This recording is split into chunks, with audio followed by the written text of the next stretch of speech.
Bonjour Manuel, Bonjour Lionel. ravi de vous rencontrer, de passer un petit moment avec vous. Alors, on a envie de prendre un peu de temps, c'est une pause, c'est une mi-temps, pour vous découvrir un petit peu plus et découvrir ce que vous faites. Alors d'abord, on va parler de vous, donc de votre boîte, Créter, Hmm. et de sport. Hmm. Vous, pour commencer alors? Moi, je suis Manuel Yedo, donc je suis le CEO d'une belle boîte qui s'appelle Gretec et qui est éditeur de logiciels dans le domaine de la construction. Donc voilà, on aide nos clients à digitaliser leur process de construction. Et Gretec, donc, ça représente quoi à peu près pour vous situer? Gretec, c'est à peu près 700 personnes dans une petite quinzaine de pays, la moitié en Amérique du Nord, la moitié en Europe, et 300 millions de chiffre d'affaires. Oui, quand même. Et qui a combien de temps d'existence? Qui a 35 ans. Donc je ne suis pas le fondateur, mais je suis arrivé, je suis un bébé Gretec, on était 10 quand je suis arrivé, et j'ai grandi Ça a bien avec la grandi. boîte. Alors vous êtes plutôt, on va dire, capitaine sur le terrain ou coach?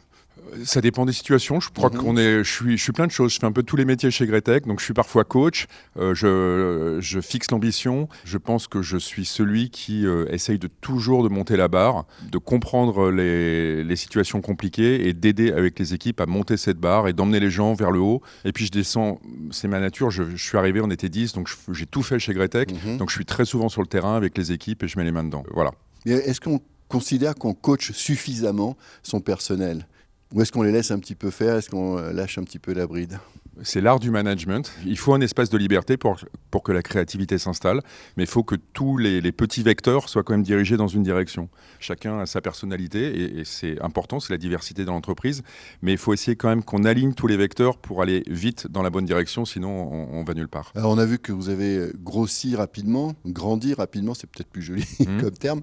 Donc 700 personnes maintenant, donc il y a plein de gens qui sont rentrés chez vous. Alors en football, il y a un mercato par exemple. Vous faites comment pour recruter et j'allais dire même pour garder ceux vers qui vous allez? Alors c'est une bonne question. C'est vrai qu'on a, par exemple, sur les 4 dernières années, on a fait x2, un peu plus de x2 en taille. Donc c'est énorme. Donc il y a beaucoup de changements. Ça veut dire qu'on adapte l'organisation. Il faut que les gens embrassent le changement. Et il faut driver cet appétit pour embrasser le changement. Les gens aiment bien le changement, mais pour les autres. En général, pas trop pour eux. On essaye d'attirer des gens ambitieux.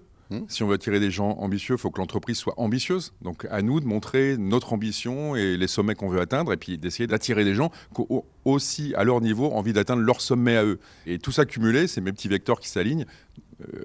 Hopefully, l'entreprise grandit et a du succès. On va faire une sorte de petite pause, dans la mi-temps si j'ose dire, avec un petit jeu questions-réponses si vous êtes prêts. Alors justement, si Gretec était un sport, ça serait quel sport? Alors, je vais vous répondre un relais 4 fois 100 mètres. Ah oui, Que... Alors pourquoi? Alors pourquoi? Ouais, alors pourquoi? Parce que c'est à la fois c'est une somme de performances individuelles, mais ça reste une performance d'équipe. Puis la symbolique de passer le relais? Exactement, c'est la communication dans l'entreprise et on s'aligne ensemble sur un objectif commun. Voilà, donc c'est une combinaison de performance individuelle et de sport d'équipe. Alors si Gretec était plutôt, disons, un coach, ça serait qui par exemple? Je vais dire Yannick Noah. Yannick Noah pour en fait l'exploit autour de la Coupe Davis en 91, je crois. Alors vous êtes plus expert que moi. Je vous confirme, c'est ça. ça. C'est ça. Après plus de 50 ans d'échecs. Après 50 ans d'échecs. Et je pense qu'une équipe qui gagne, je pense que c'est une somme de performances individuelles et de compétences. Bien sûr, dans l'entreprise, on veut des gens qui connaissent leur métier et qui sont compétents, mais ça suffit pas. Il faut être animé par une envie énorme de réussir. Et je pense que Yannick Noah, de ma vision un peu extérieure, j'étais pas à côté de lui, mais je pense qu'il a réussi à insuffler cette ambition énorme et d'y arriver coûte que coûte. Et 50 ans après, ils l'ont fait. Et si Gretec était une victoire? Je vais dire un truc qui pique un peu pour nous Français quand même. Ah non. Si, non.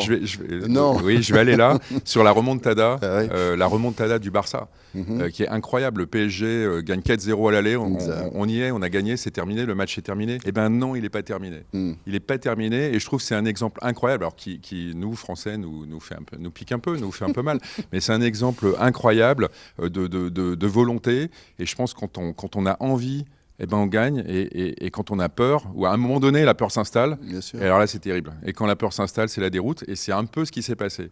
Et les valeurs du sport, parce qu'on parle beaucoup de valeurs du sport, même si parfois il y a des dérives dans le sport, on le sait très bien, ce sont des hommes et des femmes finalement, mais quand même il y a des valeurs. Est-ce qu'elles sont transposables dans l'entreprise?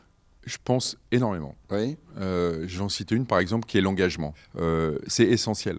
Je pense sans engagement, quand on fait les trucs à moitié, quand on ne s'implique pas, on ne gagne pas.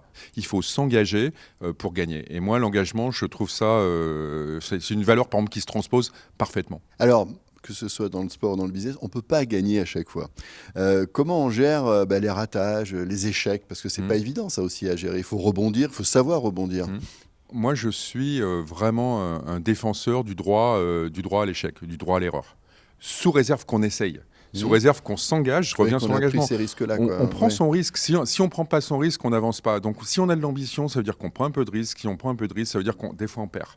Mais ce qu'il faut, c'est gagner un peu plus qu'on perd. Pour moi, s'il y a de l'engagement, s'il y a de la volonté, on a le droit de se tromper. Et on recommence et on essaye de ne plus refaire les mêmes erreurs. Et quels sont les grands souvenirs de sport que vous gardez, vous, en tant que téléspectateur, ou peut-être dans un stade, d'ailleurs? Il y en a un qui est absolument inoubliable parce qu'il dépasse le sport. C'est la victoire de la Coupe du Monde en 98, la première victoire en Coupe du Monde en 98. Incroyable. Ça dépasse le sport. Enfin, je pense que même ça a débordé sur la société française. Pendant quelques jours, on a été tous amis, on a été tous tellement fiers. L'émotion était palpable.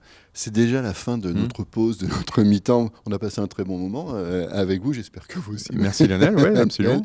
En tout cas, merci d'avoir joué le jeu. Alors, vous voyez l'avenir comment pour Greatech notamment? C'est quoi la merveilleux. Deuxième mi-temps? La deuxième mi-temps, on va faire x2 par rapport à ce qu'on a fait en première mi-temps. L'équipe est boostée, on va y aller à fond. Voilà. Super. Merci beaucoup. Merci Lionel. Et à bientôt pour une autre pause, pour une autre mi-temps.